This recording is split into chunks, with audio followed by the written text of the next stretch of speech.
सतोंकार बाबा जी, सतोंकार। Surrender होना ही सबसे पहला स्टेप होता है स्पिरिचुअलिटी का। तो एक होता है बाबा जी बोलना या खुद में मान लेना हम सरेंडर हैं। एक्चुअल में सरेंडर होना होता क्या है बाबा जी? और एक बार अगर कोई सरेंडर हो जाता है तो वो कैसे मेक श्योर करे कि वो डाइवर्ट ना हो? देखो अब कैसे सरेंडर होता है, आप सुबह रात में सपोज करो कि सोने लगे हो और आप किसी के समक्ष सरेंडर हो चुके हैं। आप उसको ध्यान करो और बोलो कि मैं अब सो रही हूं, मुझे सुबह 3:30 बजे उठा देना। और बिलीव कर लो, आज ही करके देखना, 3:30 बजे आपको आवाज आएगी और वो जो सरेंडर होगा वो उठ ही जाएगा। अब वो जो सरेंडर हो के बोल के वो बाद में कहता नहीं नहीं नहीं, वो है मनमुख।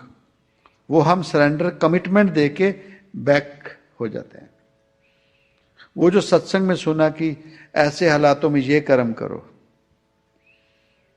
तो उस समय वो जिसके समक्ष हम सरेंडर होते हैं वो बोलता है, पर अगर वो पायल वैसे कर देती है तो सुकून भी मिलता है और उसके भीतर उसे कुछ समय के बाद अच्छा जरूर लगेगा, ये गारंटी है। कोई भी काम देख लो आप, भीतर से जिसके सरेंडर हो उसे कहो, उससे बात करते रहो, तो वो काम करने के बाद सुकून जरूर मिलेगा।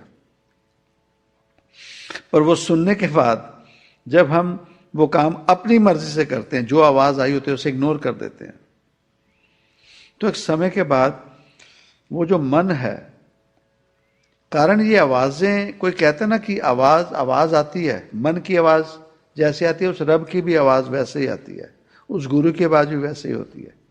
चॉइस हमारी होती है, हम मन को प्रेफरेंस दे देते हैं।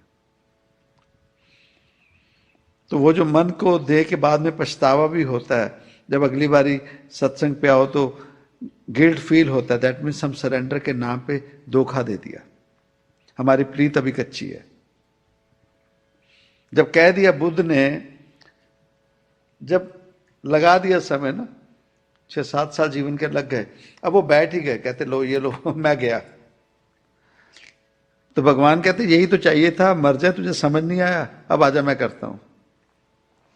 इतने समय तक वो बुद्ध ही करते रहे।